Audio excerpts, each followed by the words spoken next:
అంటే మీరు అవధానాలు చాలా చిన్న వయసులోనే ప్రారంభించారు కూడా. ఏదన్నా ఒక ఆసక్తికరమైన సంఘటన ఏమన్నా అవధానాలకు సంబంధించింది ఏదైనా? వాటికి సమాధానం చెప్పేటప్పుడు ఎన్నో చమత్కారాలు దొర్లుతూ ఉంటాయి. ఒకసారి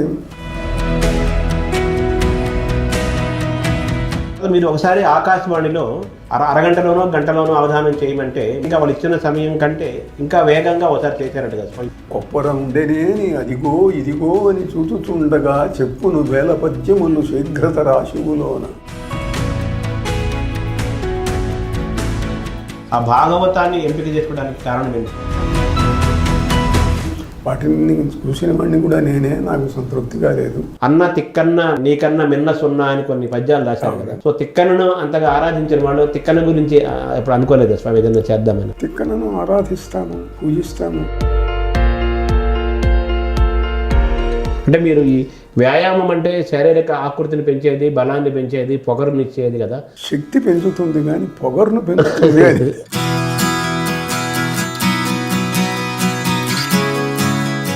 స్వామి మీకు మొట్టమొదటిగా దర్శనమైన దైవం ఎవరు? స్వామి మీరు ఈ సన్యాసాశ్రమం తీసుకోవాలనే ఆలోచన గతంలో మీకు ఎప్పుడో చిన్న వయసులో ఉన్న గతంలోనే కూడా ఎప్పుడో వచ్చిందని కూడా అంటారు కదా స్వామి, నిజమేనా స్వామి? సాధన, తపస్సు, వ్యాయామము, యోగ సాధన ఇవన్నీ నిరంతరం చేస్తూ చేస్తూ కొన్ని లక్షల కోట్లు జపం చేస్తూ ఉండగా అంటే జపము, మంత్రము, హోమము 3 ఉన్నాయి కదా స్వామి. వీటిలో ఏది ఉత్తమమైందని అని చెప్పాలి స్వామి? పూర్వకాలంలో మహర్షులు మనం పురాణాలు చదివితే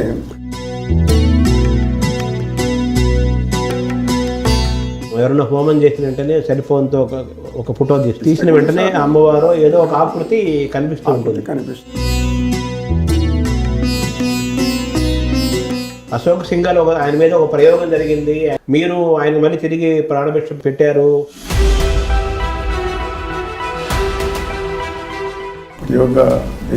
తొలగించడం జరిగింది. సో ఈ మంత్రాలకు చింతకాలు రాలుతాయా అనే ఒక ఎప్పటి నుంచో అంటుంటారు కదా. ఇప్పుడు చిరకాలంగా ఉన్న కొత్త సమాధానాలే ఉండవు. ఇప్పుడు శాంతి తగ్గిపోతుంది, క్రైమ్ పెరుగుతోంది, మనుషుల యొక్క దూరాలు పెరుగుతున్నాయి, వైషమ్యాలు పెరుగుతున్నాయి. ఇవాడి కర్తవ్యం కూడా నిజమే, దేశంలో ఇట్లా ఉంది. అదలు ధర్మాలు అధర్మాలు అన్నీ ఉన్నాయి. మనం ఏం చెయ్యాలి ఈ సమయంలో? పాపాలు చేస్తూ గంగలో మునిగితేనే పోతే పాపం పెరుగుతూనే ఉంది కదా స్వామి. హరియను 2 అక్షరములు హరించును పాతకంబులంబు జనాభా అన్నారు. నేను హరి అన్నాను, కానీ ఆ పాపాలని పోయినట్టేనా?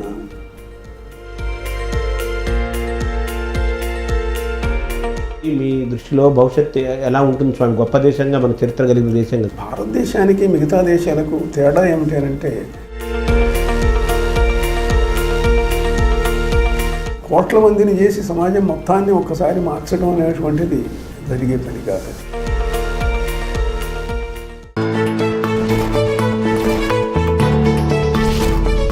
ఈరోజు మనతో పాటు కుర్తాళ పీఠాధిపతి శ్రీ సిద్ధేశ్వరానంద భారతి మహాస్వామి వారు మనతో ఉన్నారు. వారు పూర్వాశ్రమంలో డాక్టర్ ప్రసాదరాయ కులపతిగా సాహిత్య లోకంలో సుప్రసిద్ధులు. అవధాన విద్య, ఆశు కవిత్వము, మల్ల యుద్ధము, యోగ విద్య, మంత్రశాస్త్రము, తంత్రశాస్త్రము, వ్యాయామము, ముష్టి యుద్ధం ఇలా అనేక అంశాలలో విభిన్న రంగాల్లో శిఖర సమానమైన ప్రతిభ కలిగి ప్రదర్శనలు చేసి ప్రపంచ ప్రఖ్యాతగాంచిన పూర్వాశ్రమ డాక్టర్ ప్రసాదరాయ కులపతి గారు నేడు కుర్తాళ పీఠాధిపతిగా ఉన్నారు. శ్రీ సిద్ధేశ్వరానంద భారతీ స్వామి. కుర్తాళ పీఠం కూడా చాలా గొప్ప చరిత్ర కలిగిన పీఠము.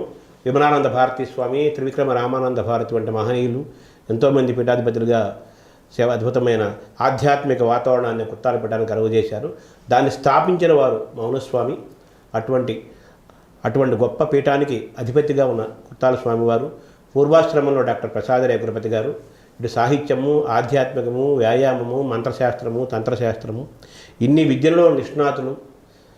హిమవత్ పర్వత సదృశమైన ప్రతిభ కలిగిన స్వామివారిని మనం కలుసుకొని మాట్లాడటం తెలుసుకోవటం చాలా భాగ్యము.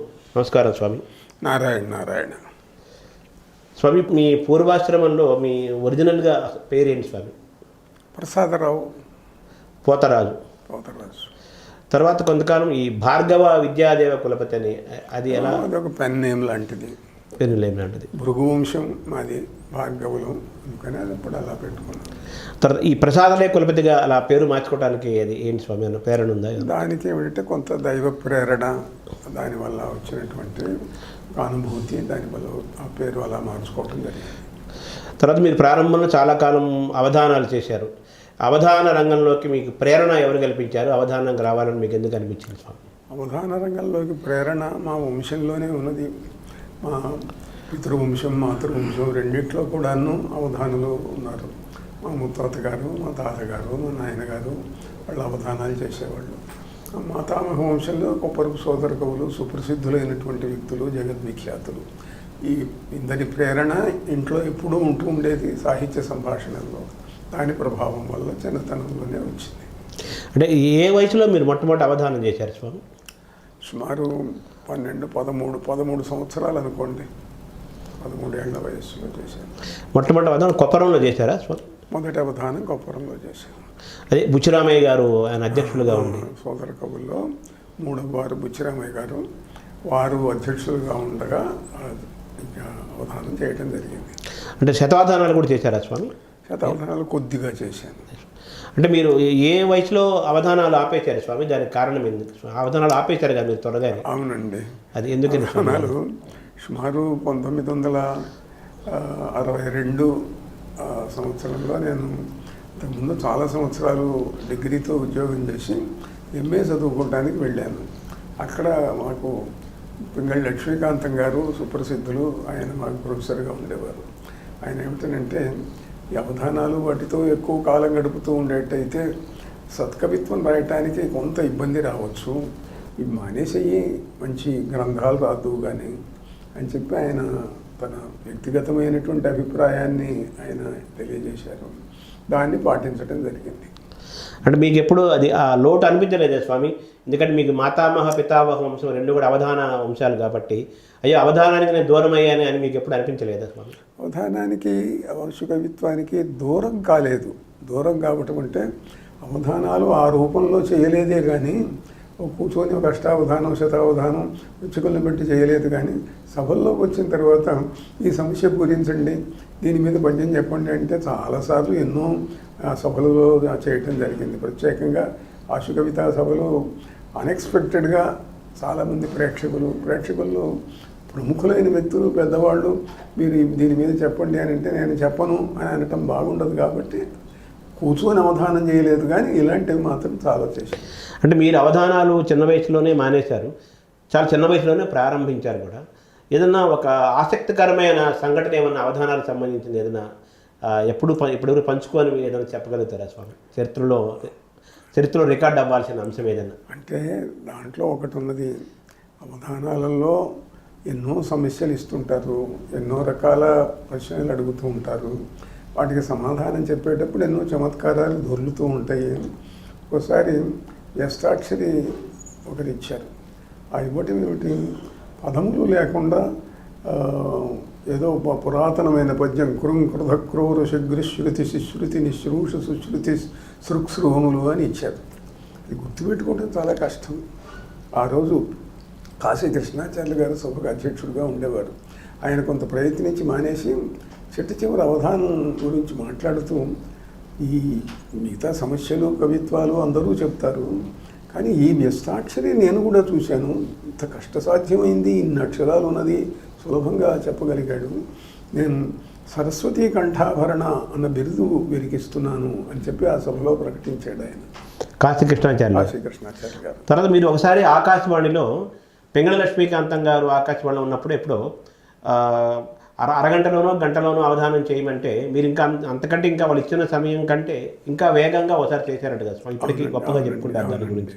ఆ సందర్భం ఒకసారి చెప్పండి. అంటే అవధానాలు రేడియోలో చేయటం సులభం కాదు అని అనుకున్న రోజుల్లో లక్ష్మీకాంతం గారు ఒక అరగంట అలాట్ చేసి దీంట్లో అవధానం చెయ్యాలి అని అన్నారు.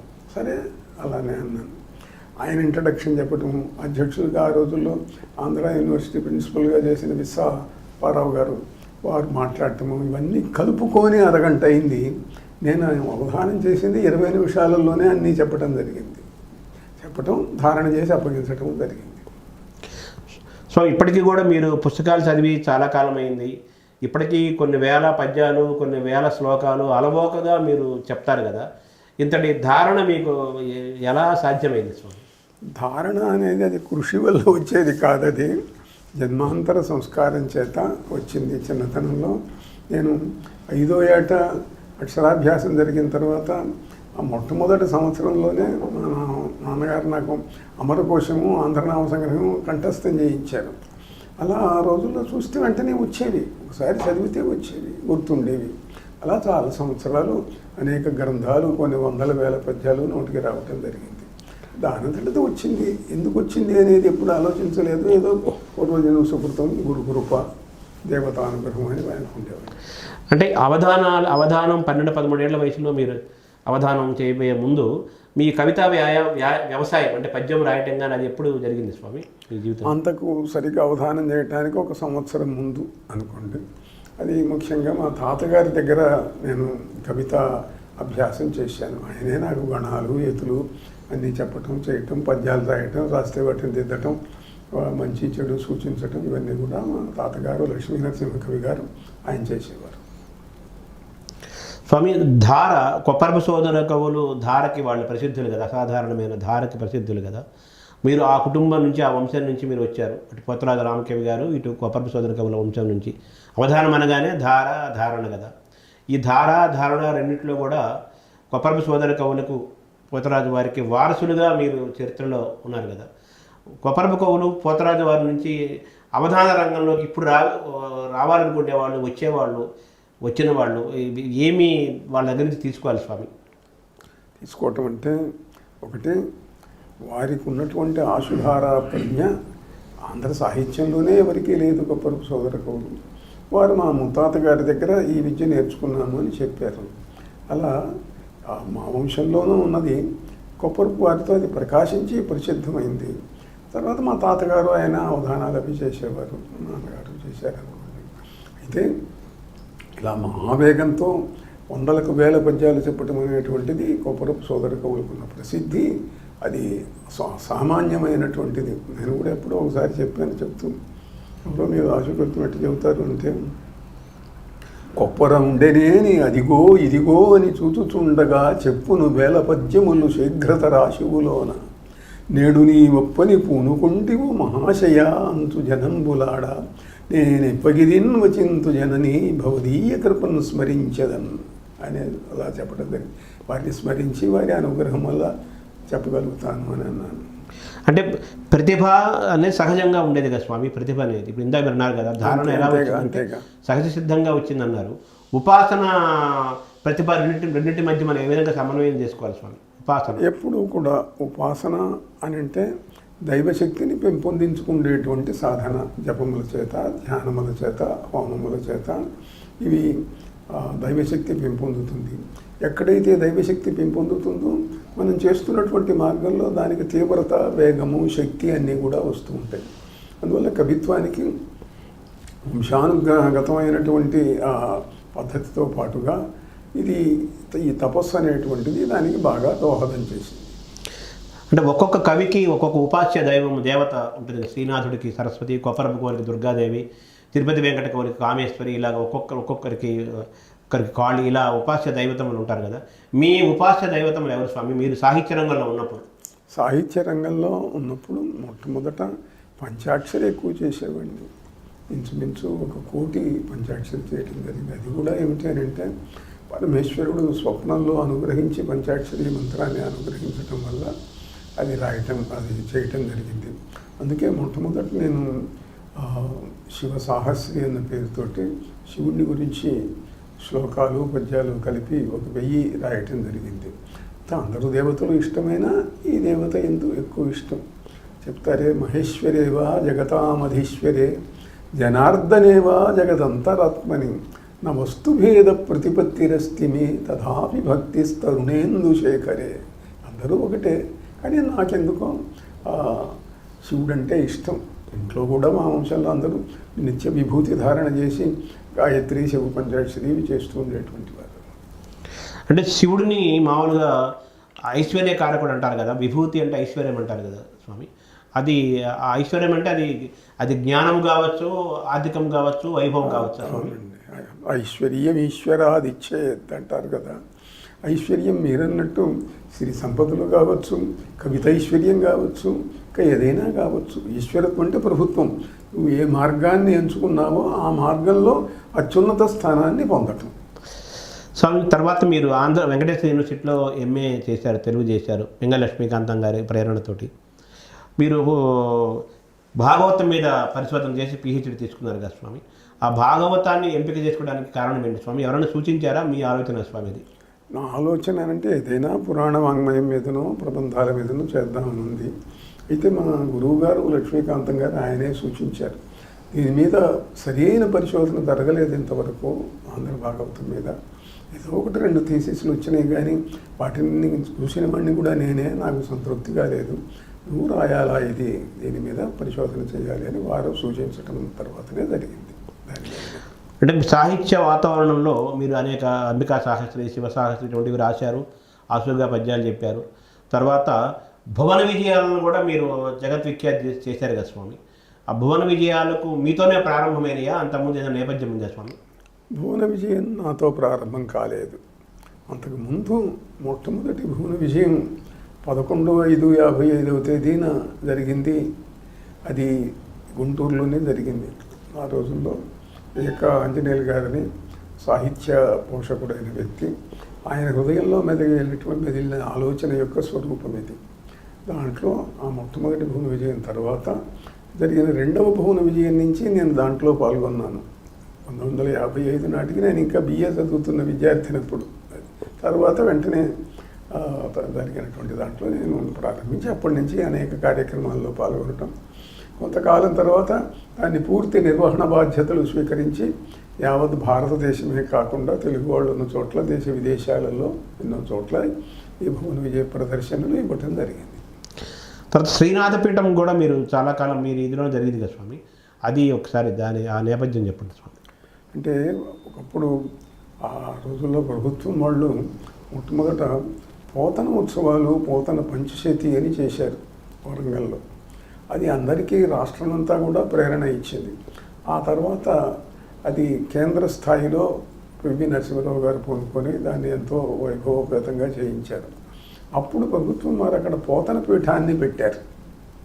దాన్ని చూసిన తర్వాత మిగతా చోట్ల కూడా ఎందుకు చేయకూడదు అన్న ప్రజలలో ఉన్న స్పందనను చూసి ప్రభుత్వం వారు ఆ తరువాతి సంవత్సరంలో నన్నయ్య ఉత్సవాలు చేయించారు. నన్నయ్య ఉత్సవాలు ఒక 3-4 కేంద్రాలను ఎన్నుకొని అందులో గుంటూరు కూడా ఒక కేంద్రం. అప్పుడున్న కలెక్టర్ గారు నాకు ఆ బాధ్యతను నిర్వహించే బాధ్యతను అప్పగించారు. ఓ పెద్ద సంచికి కూడా వేసాము అప్పుడు నన్నయ్య సంచిక అని చెప్పి. అలా వచ్చిన తర్వాత గుంటూరులో మనం ఏదైనా ఒక పీఠాన్ని పెడితే బాగుంటున్నాం. నన్నయ్య అని అంటే రాజమహేంద్రవరం అంటారు. తిక్కన అంటే ఆయన గుంటూరులో పుట్టి పెరిగినా కూడాను నెల్లూరు అని అంటారు. అందుకని శ్రీనాథుడిని ఎన్నుకొని శ్రీనాథపేట ఇక్కడ పెడితే బాగుంటుందని ప్రభుత్వానికి అభ్యర్థించడం, వాళ్ళు అంగీకరించడం. అప్పుడు ఒక వరుసగా కలెక్టర్లు దానికి అధ్యక్షులుగా ఉండటం జరిగింది. స్వామి, శ్రీనాథుడు మిమ్మల్ని ఆవహించడం ఒక సంఘటన చాలా ఆసక్తికరంగా చెప్తారు స్వామి. అదేంటి స్వామి? శ్రీనాథుడు ఆయన మరణించిన సందర్భము, తర్వాత ఆయన ఆవహించడం అంటూ ఏం లేదండి. శ్రీనాథుడు ఆవహించటం లేదు. లేకపోతే శ్రీనాథుడి యొక్క స్థితి ఎట్లా ఉన్నాడు ఏమిటి, చివరి రోజుల్లో ఆయన ఏదో చెప్పుకున్నాడు కదా, నేను ఇట్లా బాధపడ్డాను, కష్టాలు పడ్డాను అని చెప్పుకున్నాడు కదా. కవిరాజ కంఠము కవిలించింది కదా. శ్రీనాథపీఠాన్ని పెట్టి అక్కడ ఒక భవనాన్ని నిర్మించిన తర్వాత ఆ భవనంలో శ్రీనాథపేట కార్యక్రమాలు జరుగుతున్నప్పుడు అక్కడికి వచ్చినటువంటి ఒక వృద్ధ యోగి ఆయన శ్రీనాథుడు ఇంకా ఉత్తమ గతులకు వెళ్ళలేదు, ఆయన తిరుగుతున్నాడు అని అన్నారు. అప్పుడు ఆయన గురించి ఎట్లా చేస్తే బాగుంటుందని ఆలోచించి ధ్యానం చేసి ఆయన స్థితి చూస్తే చాలా ఇంకా దీన స్థితిలోనే ఉన్నాడు. ఆయన ఎట్లా ఉన్నాడు ఏమిటి, ఆయన జీవిత చరిత్ర ఏమిటి అని అడిగితే ఏదో కొన్ని విశేషాలు ఆయన చెప్పాడు. అవి కొంత చాలా చిత్రంగా ఉన్నాయి అనుకోండి. అవి మామూలు మనకు చారిత్రకమైన పరిశోధనలకు అందేమి కాదు. అయితే ఏమిటంటే ఆయన చిట్ట చివరి వేయించాడని చెప్పినటువంటి ఒక శిలా శాసనం మాత్రం నాకు దొరికింది. దాంట్లో ఆయన విషప్రయోగం వల్ల మరణించినట్లుగా కనిపిస్తున్నది. శిలాశాసనం ఇప్పుడు ఎక్కడుంది స్వామి? అది అసలు శాసనం నా దగ్గరే ఉంది. మీ దగ్గర అది మన కాళీపీఠంలో ఉంది స్వామి అక్కడ. ఉంది. అదే ఇప్పుడు శ్రీనాథుడు వాడు గుంటూరు ప్రాంతం కింద వస్తారు స్వామి, ఒరిజినల్గానే గుంటూరు ప్రాంతమే కదా. అదే పాకనాడు అంటారు కదా, పాకనాడు. అదే అదే.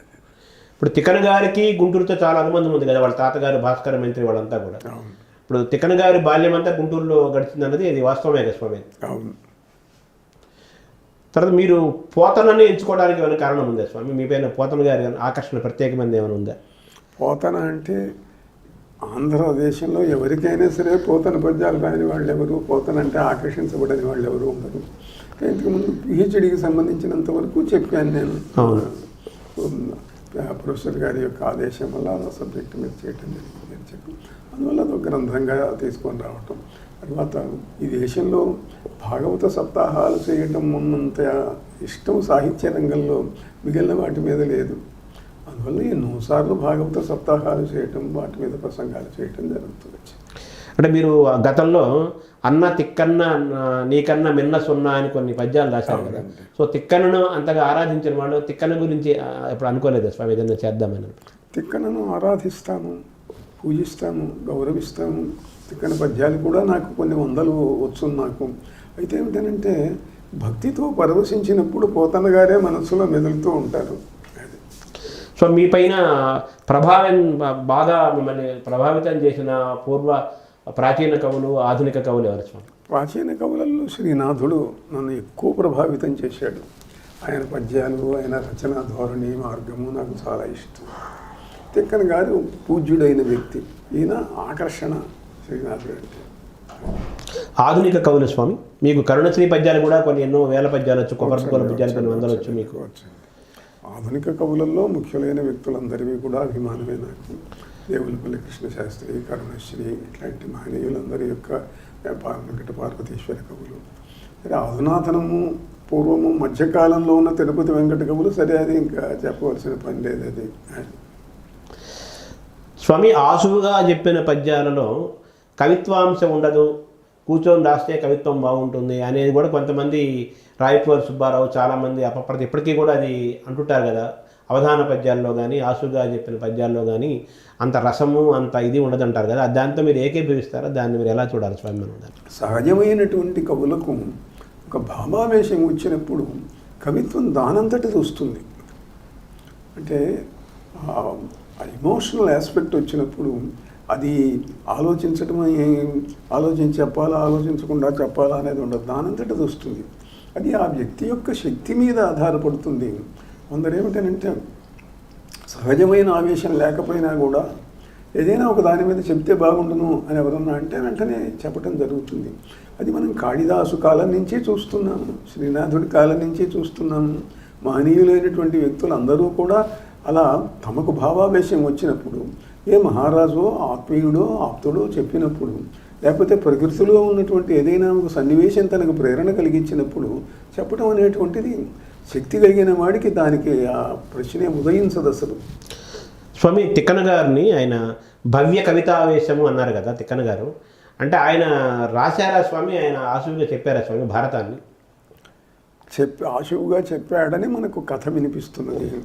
దాన్ని కాదనడానికి ఆధారాలేం లేవు. ఇప్పుడు ఒక కథ వ్యాపించినప్పుడు దాన్ని అసత్యం అనటానికి ఆధారాలేం లేవు.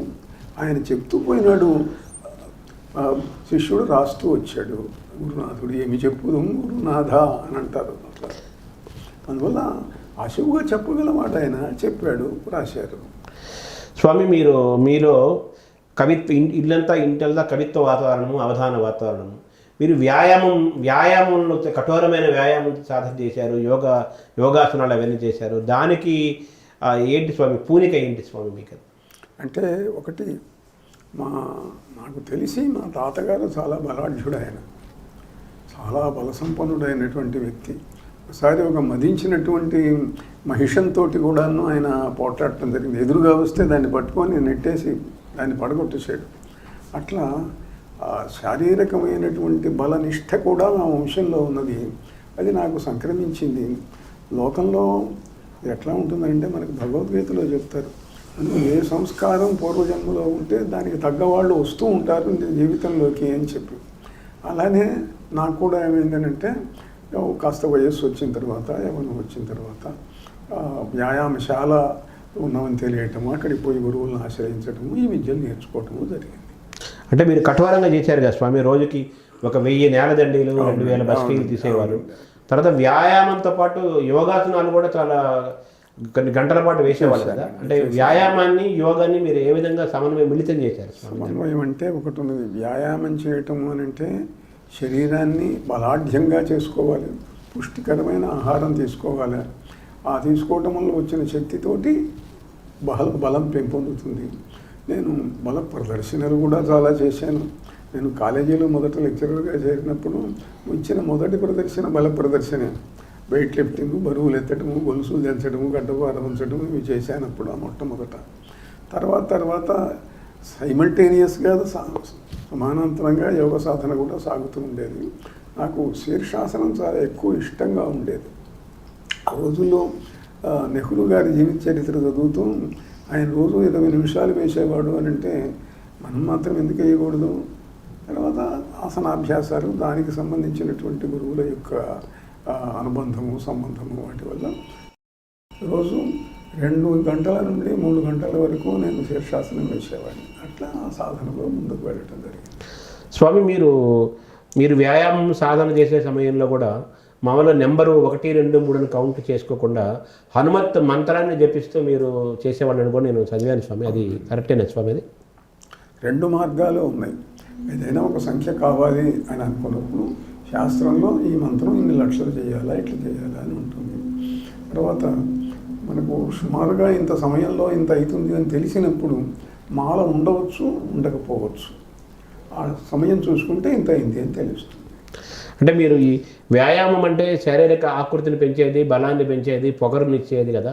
మీరు మానసికమైన మంత్రోపాసన కూడా మీరు చిన్న వయసులోనే ప్రారంభించారు. ఒకటి ఉంది, శక్తి పెంచుతుంది కానీ పొగరును పెంచుతుంది అని అది వ్యక్తి గుణాన్ని బట్టి ఆశ్రయించి ఉంటుంది. అదే స్వామి, మీరు దాన్ని ఎలా బ్యాలెన్స్ చేసుకున్నారు? అంటే ఒకటి ఉంది, ఆత్మవిశ్వాసం ఉంటుంది, దాన్ని ఒక్కోసారి అహంకారంగా భాషించవచ్చు. అదే స్వామి. అంతే. అంటే మీరు మంత్ర సాధన అనేది మీకు ఏ వయసులో ప్రారంభమైంది స్వామి? మంత్ర సాధన కూడా ఇంచుమించు ఈ అవధానాలు, వ్యాయామము ప్రారంభమైనటువంటి వయసు నుంచి వచ్చింది. దానికి ఎవరు స్వామి మీ మంత్రం చేయాలనే ఆలోచన మీకు ఎలా వచ్చింది స్వామి చిన్న వయసులో?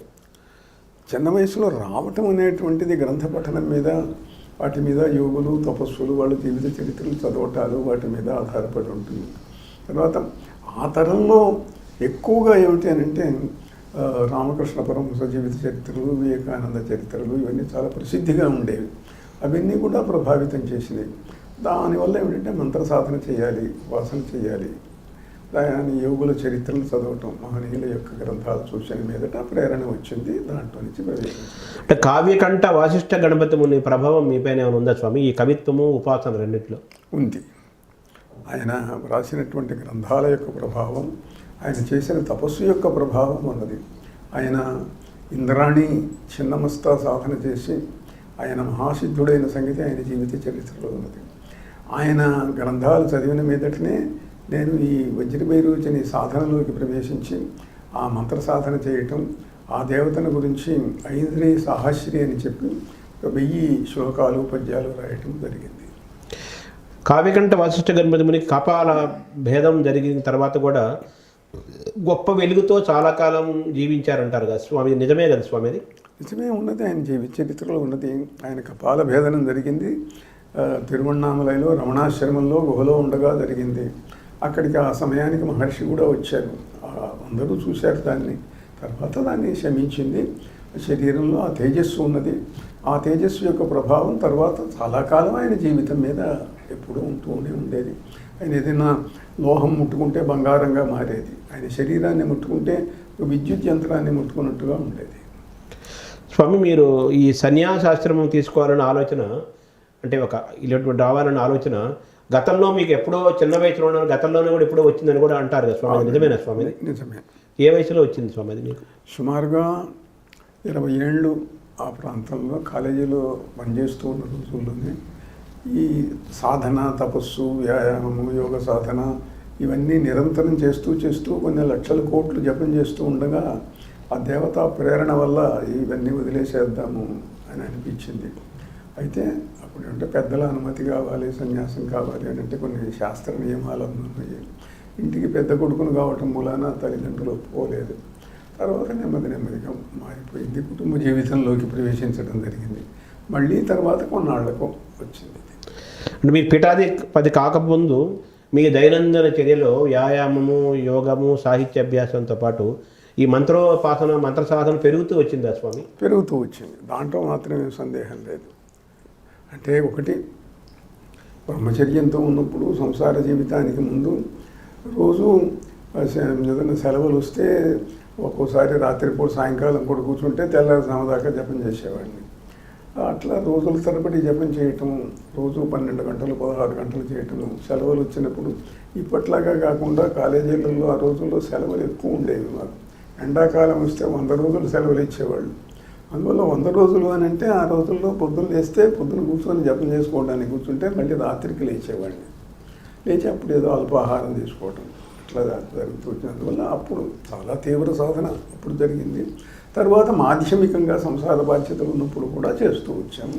తర్వాత ఎక్కువ నేను ఈ యజ్ఞాలకు, హోమాలకు ప్రాధాన్యం ఇవ్వటం జరిగింది. అది ఏమిటంటే జపం కంటే కొన్ని 100 రెట్లు శక్తి కలిగింది కాబట్టి అంత సమయాన్ని వినియోగించకపోయినా శక్తి మాత్రం వస్తుంది.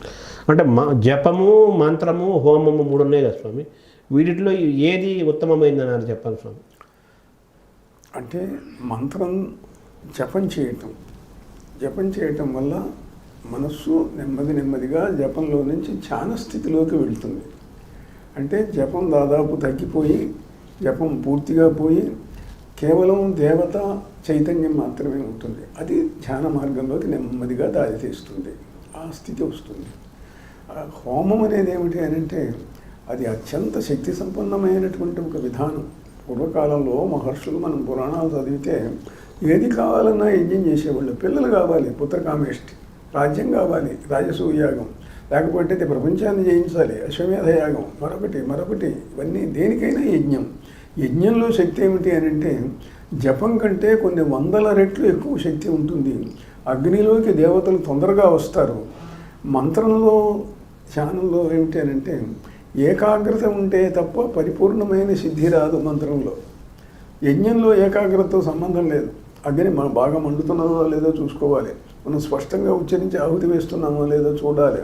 ఆ వస్తువు యొక్క సహాయం కూడా ఉంటుంది. ఏ వస్తువుతో చేస్తే ఏ ఫలితం వస్తుంది.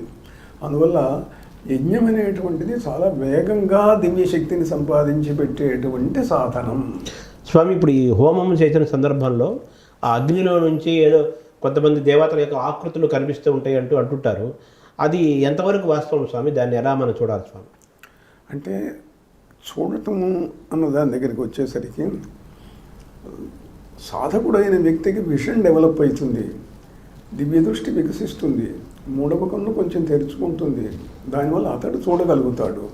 కానీ ఇతరులకు తెలియదు ఆ విషయం, వాళ్ళకి ఆ శక్తి లేదు. కాబట్టి చాలాసార్లు ఏమవుతుంది అని అంటే అగ్నికుండంలో కొన్ని ఆకృతులు కనిపించడం అనేది ఇతరులకు కూడా కనిపిస్తూ ఉంటుంది సమయంలో. అట్లా కాక చాలాసార్లు ఫోటోలు తీస్తే ఆ ఫోటోలలో అగ్ని కనపడటం అనేటువంటిది, దేవత కనపడటం అనేటువంటిది జరుగుతూ ఉంటుంది. అది విశ్వ హిందూ పరిషత్ అధ్యక్షులు అశోక్ సింఘాల్ ఆయన స్వయంగా కూర్చొని ఆయన చేత హోమం చేయిస్తే ఆయనకు కనిపించింది. ఫోటో తీస్తే ఆ ఫోటోలలో భైరవ హోమం చేస్తే భైరవుడు, శునకము స్పష్టంగా పడ్డాయి. ఇలాంటివి చాలా కనిపిస్తూ ఉంటాయి. ఇటువంటి ఉదాహరణలు ఎన్నో ఉన్నాయి నా జీవితంలో. అంటే మామూలు ఇప్పుడు ఈ కాలంలో కూడా మనం చూస్తున్నాం, ఎవరైనా హోమం చేసిన వెంటనే సెల్ ఫోన్తో ఒక ఫోటో తీస్తారు.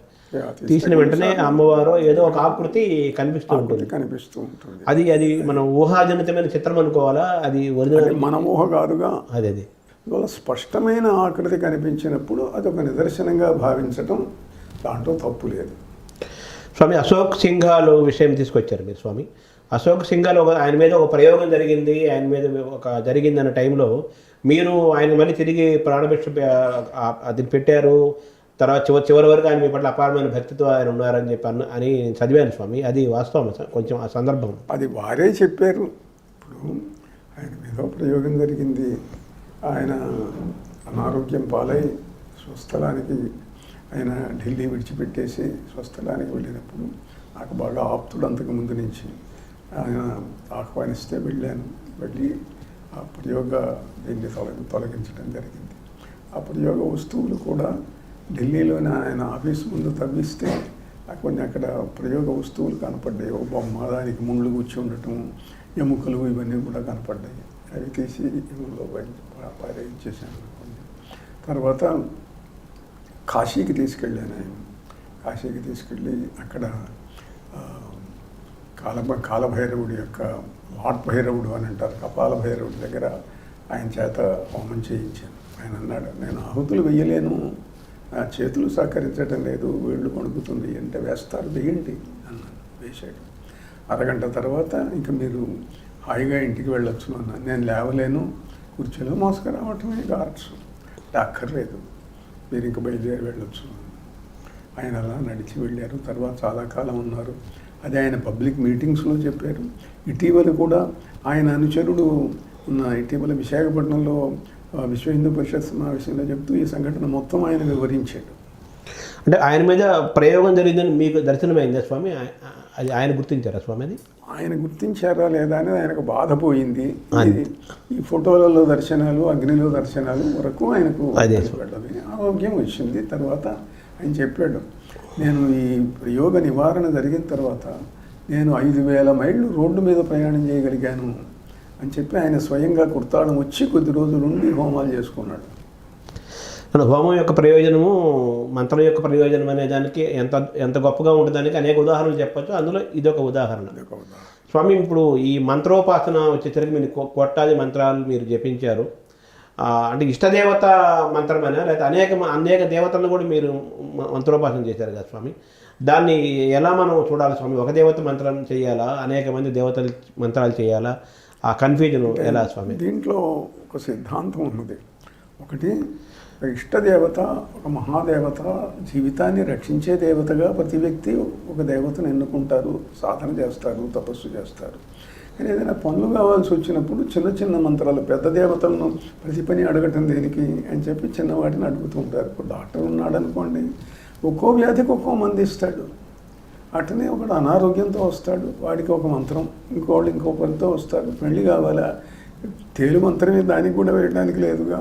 అందువల్ల ఆయా అవసరాలను బట్టి ఆయా మంత్రాలు చెప్పటం, చేయించటం, హోమాలు చేయించటం, కార్యసిద్ధి కలిగించటం ఇది జరుగుతున్నది.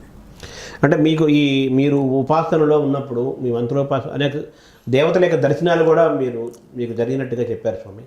అది ఒక దేవత దర్శనం జరిగినప్పుడు అది చాలా దాన్ని తట్టుకోవడం కష్టమో, అయితే అనుభవం అనేది చాలా ఇదిగా పెద్ద స్థాయిలో ఉంటుంది అంటారు కదా స్వామి అని చదివినప్పుడు తెలుస్తుంది. అది మీకు ఆ దర్శనాలు జరిగినప్పుడు జరిగినప్పుడు మీరు ఎటువంటి అనుభూతిని పొందారు స్వామి? అనుభూతి పొందటం అనేది వ్యక్తి యొక్క నిష్ఠ మీద, సాధన మీద ఆధారపడుతుంది. ధ్యానంలో మన తపస్సు వల్ల వాళ్ళు అనుగ్రహించి కనిపించినప్పుడు మనకు ఏ ఇబ్బంది ఉండదు. లేకపోతే ఏమిటంటే మనం కొన్ని శక్తులను ఆవాహనం చేసినప్పుడు శరీరం విద్యున్మయంగా మారటం, కాస్త ఆ శక్తి తట్టుకోవటం కష్టమని అనిపించడం ఉంటుంది. నాకు ఎప్పుడు అట్లా ఏమనిపించలేదు. శక్తి రావటం తెలుస్తుంది. శక్తి కులపతే కాయే ప్రవహంతి సనాతని, సనాతనమైన ఆ శక్తి నా శరీరంలో ప్రవహిస్తూనే వస్తూ ఉన్నది. దానివల్ల నాకు సంతృప్తి, శక్తి లభిస్తూనే. అంటే నిజంగా దేవత దర్శనం జరిగితే అది దాని విధి వేరే ఉంటుందంటారు కదా, విశ్వరూప దర్శనం లాగా, కృష్ణుడిలాగా. అది కరెక్టేనా స్వామి ఆ మాట? అంటే దర్శనాలలో చాలా రకాలు ఉంటాయి. కేవలం ధ్యానంలో చేసేటువంటి వ్యక్తికి ధ్యానంలో కొన్నిసార్లు దర్శనాలు కనిపిస్తూ ఉంటాయి. కనిపించగానే వాళ్ళు వచ్చి మనకు శక్తులన్నీ ఏమి ఇవ్వరు. ధ్యానంలో అదొక అనుభూతి మాత్రమే. తపస్సు చేసిన కొద్దీ మనం ఎంత తపస్సు చేస్తే అంత అనుగ్రహాన్ని ఇస్తారు వాళ్ళు. ఇప్పుడు ఒకసారి కళ్ళు మూసుకోగానే దేవత ధ్యానంలో ఏకాగ్రత ధ్యానంలో దేవతను చూసే శక్తి రాగానే నాకు సమస్త ప్రపంచాన్ని జయించే శక్తి ఉంటే ఇవ్వరు. చెయ్యాలా, సాధన చేయాలి, దేనికి ఎంత అవసరమో అంత చేయాలి. అంటే దానికి జన్మల యొక్క ప్రభావం ఉంటుందంటారా స్వామి ఇందులో కూడా? పూర్వజన్మ యొక్క ప్రభావం సంస్కార రూపంలో వచ్చి ప్రారంభింపజేస్తుంది, వేగంగా సిద్ధి కలిగేటట్లుగా చేస్తుంది. అది మనకు భగవద్గీతలో కృష్ణుడు చెప్పాడు, యోగభ్రష్టోభిజాయతే. యోగభ్రష్టుడైనటువంటి వ్యక్తి రెండు రకాలుగా ఉంటారు. ఒకటి శ్రీమంతుడై పుట్టి ఆ పుణ్యాన్ని అనుభవిస్తాడు. ఇంకోటేమిటి సాధన ఆ జన్మలో తీవ్రత కలిగి అయ్యో నేను ఇంకా పూర్తి సాధన కాలేదే అని బాధపడుతూ పోయినటువంటి వాడు ఈ జన్మలో మొదలు పెడతాడు. వాడికి తొందరగా అనుభవాలు వస్తాయి అని చెప్పి కృష్ణుడు చెప్పాడు. స్వామి మీకు మొట్టమొదటిగా దర్శనమైన దైవం ఎవరు స్వామి? దర్శనమైంది శివుడు, ఆ తర్వాత వజ్రవైరోచని అమ్మవారు. సరే, ఇప్పటికీ మీకు ఆ దర్శనాలు జరుగుతున్నాయి స్వామి? ఉంటాయి. ధ్యానం చేసినప్పుడు వాళ్ళ అనుగ్రహం వల్ల అప్పుడప్పుడు వస్తుంటాయి. తర్వాత ప్రధానంగా రాధాదేవి యొక్క ప్రభావం, కాళీ కాలభైరవుల యొక్క ప్రభావం తర్వాత ప్రసరించింది. అంటే స్వామి మామూలుగా ఈ మంత్ర శాస్త్రంలో ఈ దశమహావిద్యలు అనేవి చాలా శక్తివంతమైనవి, చాలా ప్రమాదకరమైనవి, అందరూ చేయకూడదని, తర్వాత దానికైతే చాలా చెప్తుంటారు కదా స్వామి. దాన్ని మనం ఎలా చూడాలి స్వామి ఆ విద్యలని? అది ప్రమాదకరమేం కాదండి, కానీ శక్తి కలిగినటువంటివి. శక్తిలో దీంట్లో విశేషం ఏమిటి అని అంటే మనం చేసే మార్గాన్ని బట్టి ఉంటుంది.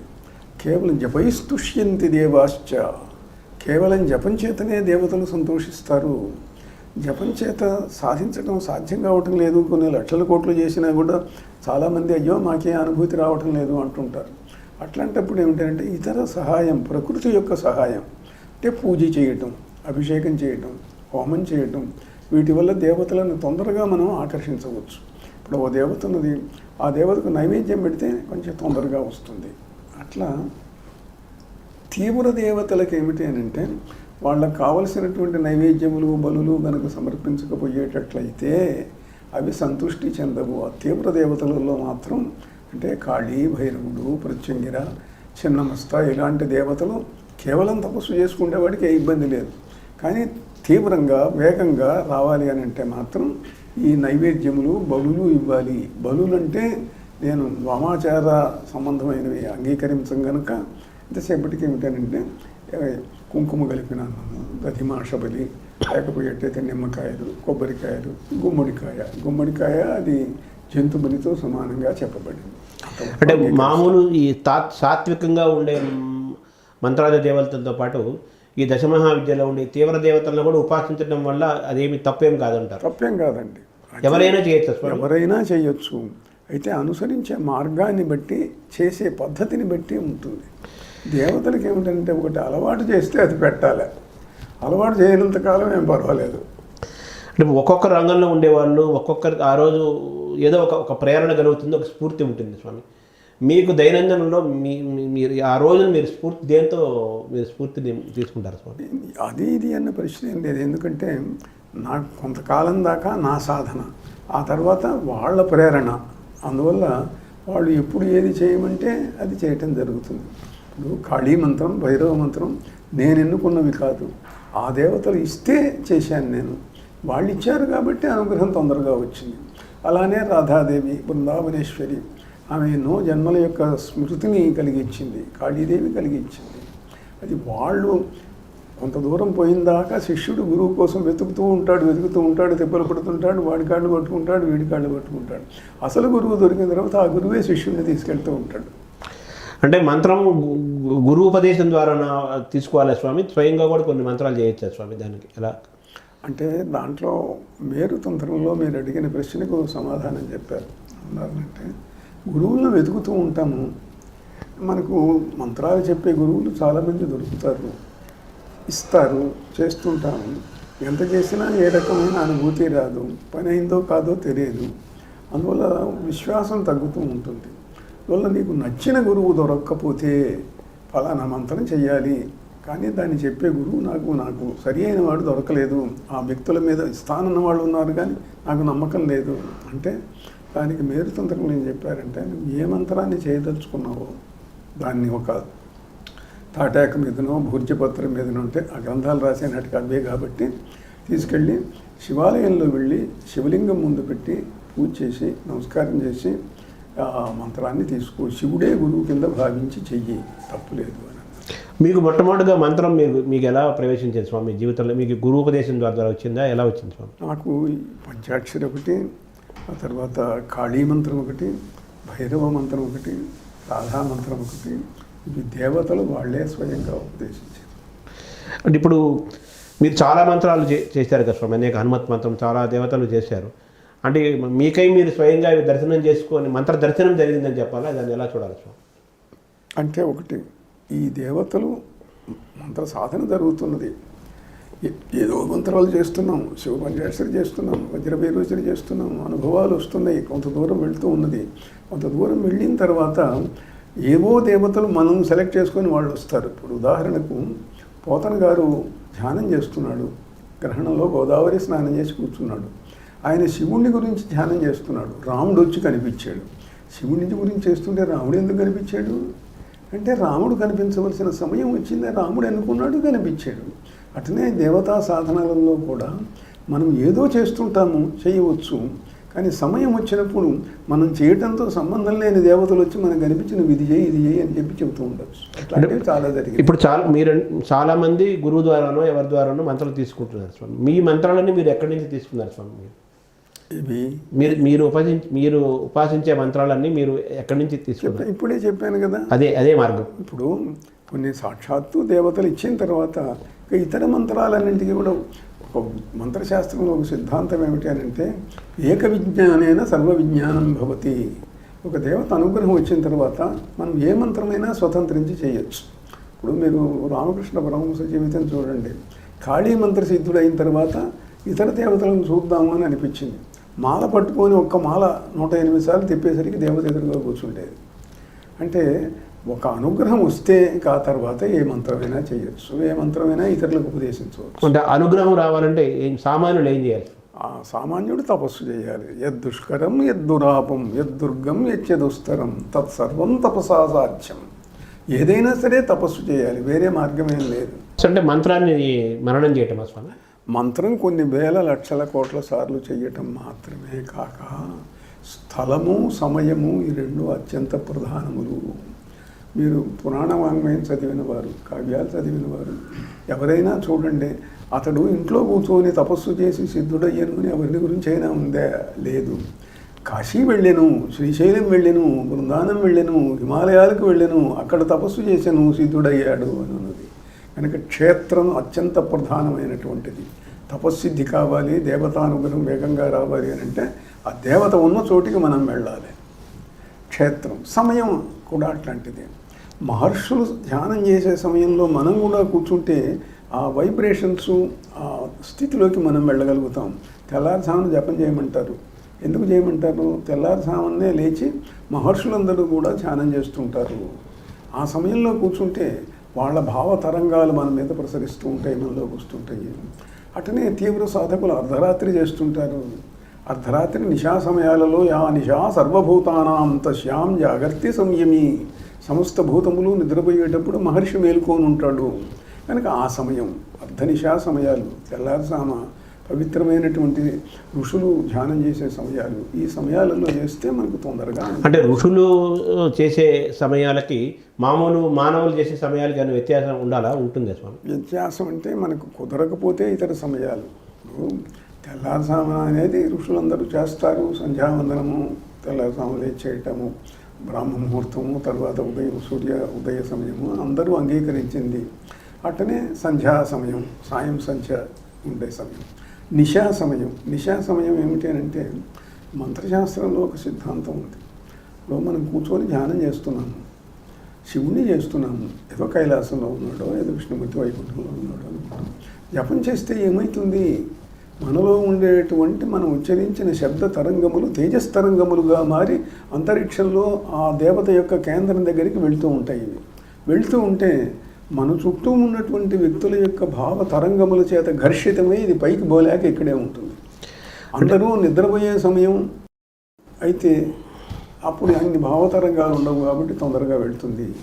లేదు, ఏకాంతంగా ఉండాలనంటే అడవికి వెళ్ళు, కొండ మీదకి వెళ్ళు, నదీ తీరానికి వెళ్ళు, సముద్ర తీరానికి వెళ్ళు, అక్కడి నుంచి భావతరంగాలు తొందరగా వెళ్తాయి. దివ్యక్షేత్రంలో కూర్చో, లక్షల మంది మనుషులున్నా కూడా ఆ దివ్యశక్తి ప్రసరిస్తూ ఉంటుంది. అంటే సంసారకమైన జీవితాన్ని గడుపుతూ ఈ మంత్ర సాధనని మీరు చెప్పిన క్షేత్రము సమయం చాలా ముఖ్యమన్నారు. సమయం అంటే మనం ప్రణాళిక చేసుకోవచ్చు. సంసారికమైన జీవితాన్ని గడిపే వాళ్ళు దీన్ని ఎలా, ఈ క్షేత్రాన్ని ఎలా సమన్వయం చేసుకోవాలి స్వామి మంత్రానికి? అది వాడి వ్యక్తిగత జీవితం అది. ఎందుకంటే ఇప్పుడు సామాన్యుడైన వ్యక్తి అని మీరు ఒక మాట అన్నారు అని అంటే మామూలు జీవితం గడుపుకుంటూ ఉంటాడు. ఏదో ఉద్యోగమో వ్యాపారమో ఏదో ఉండాలి, సంసార బాధ్యతలు ఉంటాయి. ఇవన్నీ ఉంటూ క్షేత్రానికి వెళ్ళి సంవత్సరాల తరబడి ఉంటానంటే కుదరదుగా, అందువల్ల సాధించలేడు. ఉంటే ఉన్నంతలో ఏం చేయాలంటే అవకాశం ఉన్నంతలో, అవకాశం ఉన్నప్పుడల్లా వారం రోజులు, 10 రోజులు, నెల రోజులు, 2 నెలలు ఉండి కాస్త శక్తిని నింపుకొని రావడం. అంటే ఈ క్షేత్రాలు ఏ క్షేత్రాలు ఉత్తమం స్వామి మంత్రోపాసనకి? అది భారతదేశంలో మహాక్షేత్రాలు ఎన్నో చెప్పబడ్డాయి. మామూలు ఇల్లు కంటే మీ ఊళ్ళో ఉన్న దేవాలయం, మీ ఊళ్ళో ఉన్న దేవాలయం కంటే ఓ దివ్యక్షేత్రం. ఇప్పుడు అనుకున్నట్టుగా హిమాలయాలు, కాశీ, బృందావనం, శ్రీశైలం, రామేశ్వరం ఇలాంటివి ఎన్నో దివ్యక్షేత్రాలు ఉన్నాయి. స్వామి ఈ మంత్రాలకు చింతకాలు రాలుతాయా అనే ఒక ఎప్పటి నుంచో అంటుంటారు కదా స్వామి, దానికి ఎలా మీరు ఇచ్చే సమాధానం ఏంటి స్వామి? దానికి సమాధానం అంటూ ఎప్పుడు చిరకాలంగా ఉన్న కొత్త సమాధానాలే ఉండవు. ఇప్పుడు ఈ శాస్త్రం ఎట్లాంటిదని అంటే కొన్ని లక్షల సంవత్సరాలుగా ప్రశ్నలు వస్తూనే ఉన్నాయి, సమాధానాలు వస్తూనే ఉంటాయి. అందువల్ల ఏమిటి అని అంటే ఆ వ్యక్తి సాధించిన శక్తి మీద ఆధారపడి ఉంటుంది ఎక్కువగా.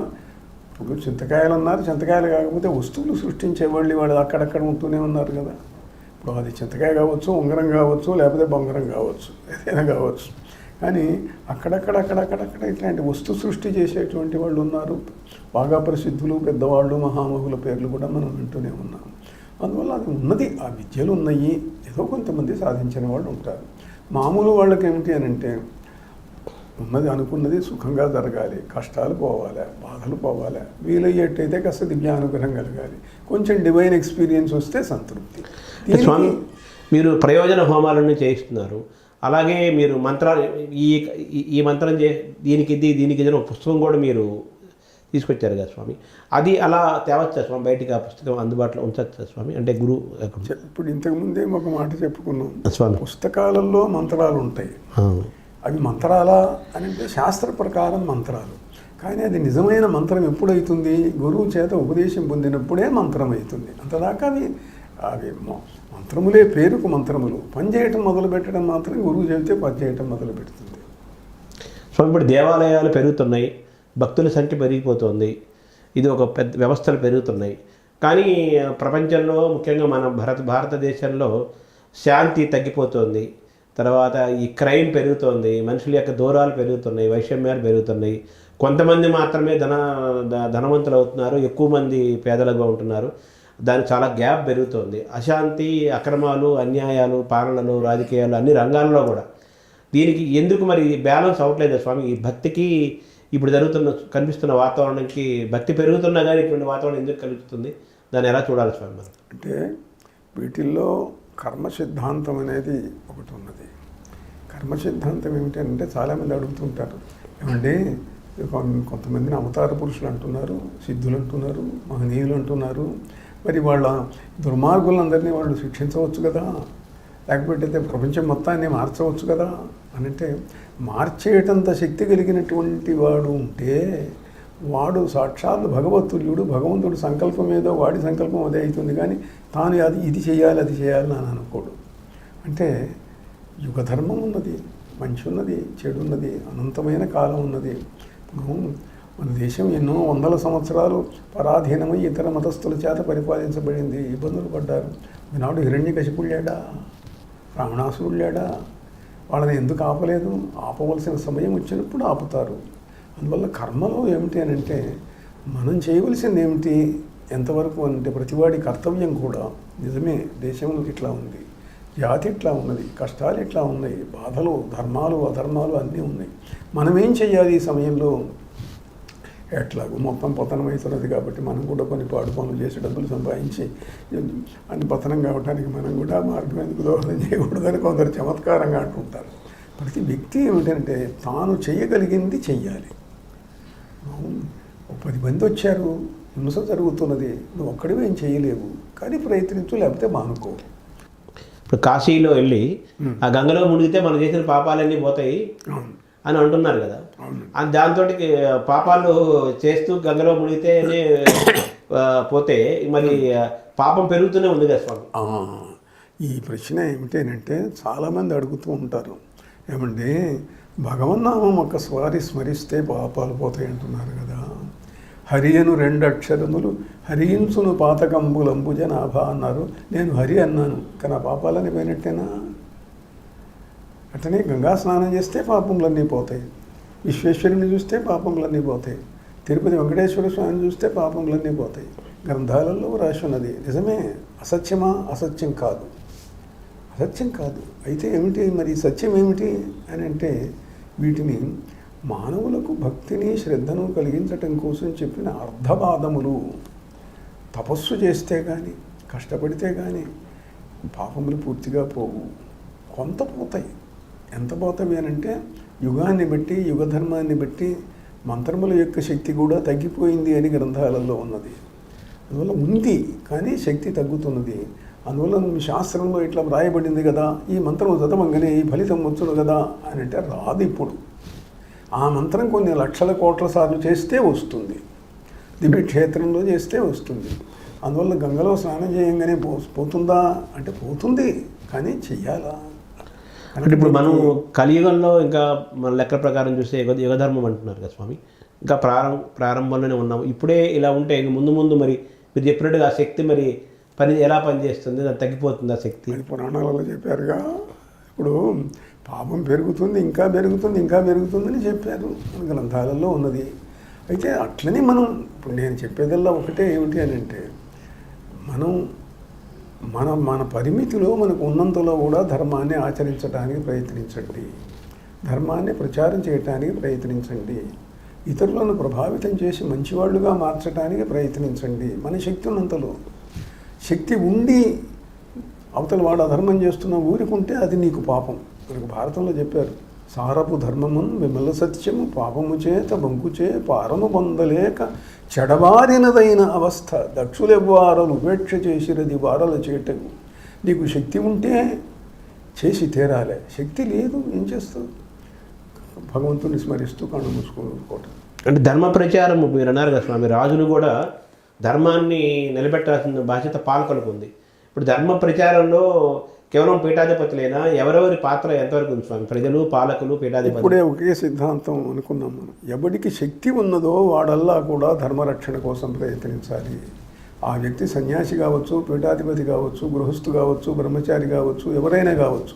నీ శక్తి ఎంత ఉన్నంతలో చెయ్యి. లేకపోతే ఎక్కువ కాలము ధర్మరక్షణ కోసం బాధ్యత స్వీకరించే సమయం ఉన్నటువంటి వ్యక్తులు కాబట్టి పీఠాధిపతులు, సన్యాసులు, ఆశ్రమాధిపతులు లౌకికమైన వ్యవహారాలతో పెద్దగా సంబంధం పెట్టుకోకుండా ఉంటారు కనుక వాళ్ళు ఎక్కువ సమయాన్ని వినియోగించి ధర్మరక్షణ చెయ్యాలి. ఈ ధర్మ ప్రచారంలో ప్రభుత్వాల పాత్ర ఎలా ఉండాలని? ప్రభుత్వాల పాత్ర ఎప్పుడూ ఉండాలి, దాంట్లో సందేహం ఏమీ లేదు. ధర్మాన్ని రక్షించడమే ప్రభుత్వం యొక్క బాధ్యత.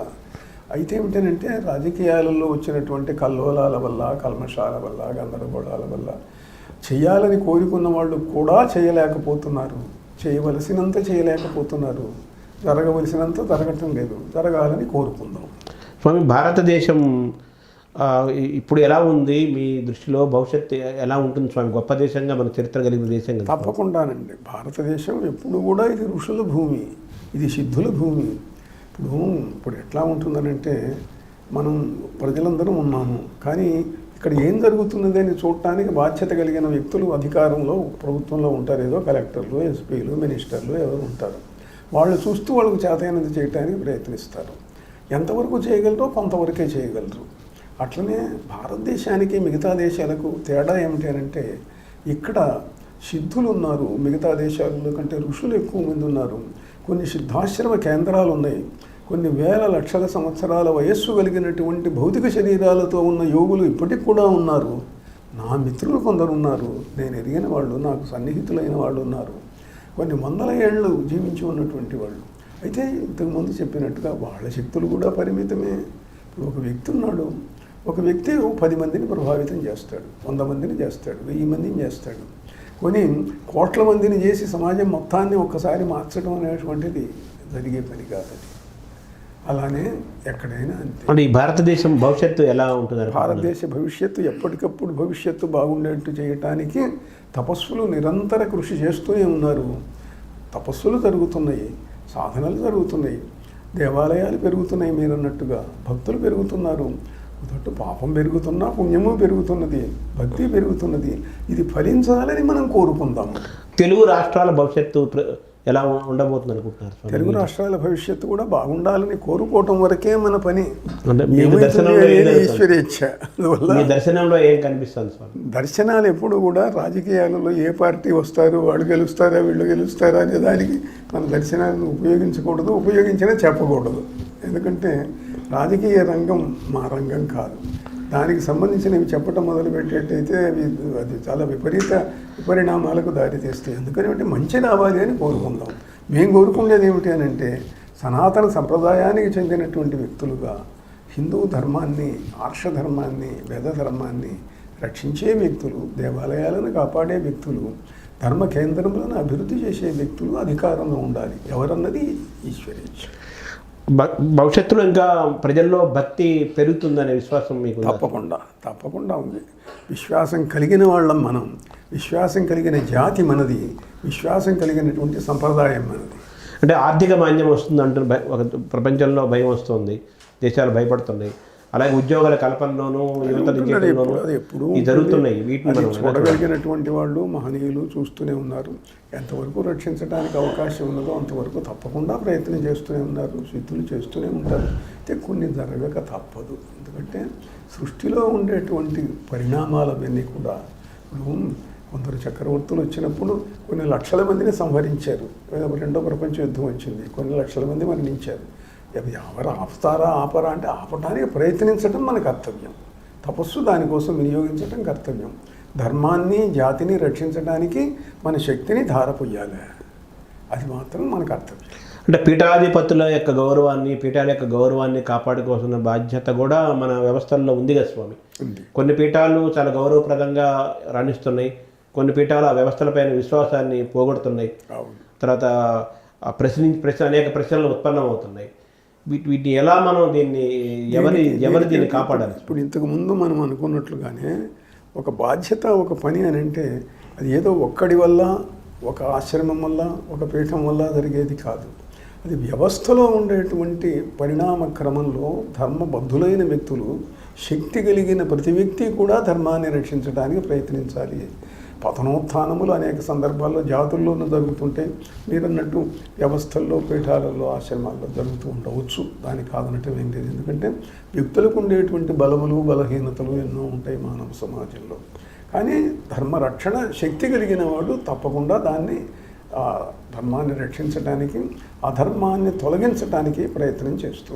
సో కుర్తాళ పీఠం వచ్చేసరికి చాలా శక్తివంతమైన పీఠం. తమిళనాడు ప్రాంతంలో, కేరళ బార్డర్లో తెలుగు మౌనస్వామి స్థాపించిన పీఠం. ఆ పీఠం పరంపర చాలా అద్భుతంగా ఇప్పటిదాకా సాగింది. ఒక సమయంలో పివి నరసింహరావు గారు కూడా కుర్తాళ పీఠాధిపతి అవ్వాల్సిందని అంటుంటారు స్వామి. అది నిజమేనా స్వామి? నిజమేనండి, నిజమే. మా పూర్వులు చెప్పారు, పెద్దలు చెప్పారు, త్రివిక్రమ రామానంద భారతీ స్వామి వారు చెప్పారు.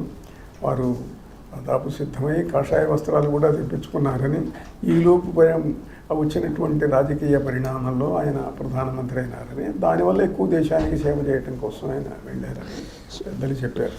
స్వామి, ఈ కుర్తాళ పీఠం అనేది కేవలం ఈ నియోగులనే పీఠాధిపతిగా ఉండాలనేది అది అంటుంటారు కదా స్వామి, అది కరెక్టేనా స్వామి? అది ఎందుకు అలా అంటారు? మౌనస్వామి, ఇప్పుడు పీఠాధిపతులు ఒక్కొక్కరు కొన్ని నియమాలు ఏర్పరుస్తారు. ఆ నియమాలను పాటించడం ఆ పీఠం యొక్క విధి. అందులో మౌనస్వామి విధించినటువంటి నియమాలను పాటిస్తాము, పాటించడం జరుగుతుంది. స్వామి, కుర్తాళ పీఠం యొక్క అనుబంధ సంస్థలు ఉన్నాయి, పీఠం తాలూకు దేవాలయాలు చాలా ప్రాంతాల్లో ఉన్నాయి. ఇప్పుడు ఇక్కడ ఈ శక్తిపీఠం మీరు ఎందుకు స్థాపించారు? ఇది కుర్తాళ పీఠంకి దీనికి ఏమైనా అనుబంధం ఉందా? దీన్ని ఎలా చూడాలి స్వామి? కుర్తాళపీఠ ప్రేరణ ఉన్నది. ఇది రెండవ కుర్తాళంగా భక్తులందరూ భావిస్తున్నారు. మహిళలకు ప్రత్యేకంగా ఒక పీఠం పెట్టి మహిళాభ్యున్నతి కోసం కృషి చేయాలా అని చెప్పి, దానికోసం తన శక్తిని, సమస్తాన్ని త్యాగం చేసేటువంటి వ్యక్తులు కావాలా అని దానికోసం ఒక వ్యక్తిని ఎన్నుకొని ఆమెకు వివాహం కాకుండానే సన్యాస దీక్ష ఇచ్చి పీఠాధిపతిని చేసి ఈ వ్యవస్థను అప్పగించడం జరిగింది. ఇది ప్రత్యేకంగా ఒక విశేషాన్ని సాధించడం కోసం, మహిళల కోసం ఏర్పరచబడినటువంటి ఒక శక్తిపీఠం ఇది. ఈ తరహా శక్తిపీఠాలు ఇంకెక్కడైనా భవిష్యత్తులో వచ్చే అవకాశం ఉందా స్వామి? అది అవకాశాన్ని బట్టి చూడాలి పరిస్థితులు. ఎందుకంటే పీఠం వస్తుందా రాదా అనేది రావాలని కోరుకుందాం ఎప్పుడు కూడా. అంటే కుర్తాలు పీఠం ఇంకా ఇంకేమైనా ప్రణాళికలు ఏమైనా ఉన్నాయా స్వామి? ఇంకా కొత్తగా చేయబట్టే కార్యక్రమాలు పీఠానికి ఉన్న ప్రధాన ప్రణాళిక ఒకటి ఉన్నది. అదేమిటనంటే పీఠములు వేద పాఠశాలలు పెడుతుంటాయి, జ్ఞానబోధ చేస్తూ ఉంటాయి, ధర్మాన్ని రక్షించడానికి కార్యక్రమాలు చేస్తూ ఉంటారు. ఇతరులు ఎక్కువగా చేయనిది ఏమిటి అనంటే మంత్రశక్తి చేత ప్రజలకు ఉపకారం చేయటము. అందరూ యజ్ఞాలు చేస్తారు, కానీ ప్రజలకు కష్టాలు వచ్చినప్పుడు డాక్టర్ మందులు ఇస్తాడు. మనం వచ్చి ఎవరైనా కష్టంతో వచ్చిన వాడికి నాయన సమస్తము బ్రహ్మ పదార్థమే, అన్నీ ఒకటే, నువ్వు బాధను సుఖాన్ని ఒకటిగా భావించు అని చెప్పి పంపిస్తే అట్లా ఆ బాధ తీర్చాలి. వాడికి వచ్చిన కష్టాన్ని పోగొట్టాలనంటే మంత్రశక్తి కావాలి. మంత్రశక్తి కావాలంటే తపస్సు చేయాలి. ఆ తపస్సు చేయటానికి కేంద్రం కుర్తాళం. అక్కడ వచ్చి కూర్చొని కొన్ని వేల లక్షల కోట్ల మంత్ర జపం చేసి తపస్సు చేసి మా చేత శిక్షణ పొంది ఇతరులకు ఉపకారం చేసేటువంటి వ్యక్తులను తయారు చేసి ఈ మార్గంలో కొన్ని వేల లక్షల మందికి ఉపకారం చేస్తున్న పీఠం కుర్తాళ పీఠం. నమస్కారం స్వామి. నారాయణ నారాయణ. మంచి ప్రశ్నలు అడిగారు. శుభం భూయాత్. కుర్తాల స్వామి వారితో మనం సాహిత్యము, మంత్రశాస్త్రము, తంత్రశాస్త్రము, వ్యాయామము, యోగ విద్య, ధర్మ ప్రచారము, పాలకుల బాధ్యత, ప్రజల బాధ్యత, భక్తి, వీటన్నిటి గురించి కూడా మనం స్వామివారు చాలా మనకు వివరంగా చెప్పారు. భారతదేశం ఎప్పుడు అఖండంగా వెలుగుతుంటూనే ఉంటుందన్నారు. ఎవరి శక్తి మేరకు వారు స్వయంగా సాధన చేయడంతో పాటు ప్రజలకి, దేశానికి ఉపయోగపడేటట్లుగా తయారవ్వాలని కూడా స్వామివారు చూపిస్తున్నారు. ధర్మ ప్రచారం అందరి బాధ్యతగా స్వామివారి ఆదేశం. నమస్కారం.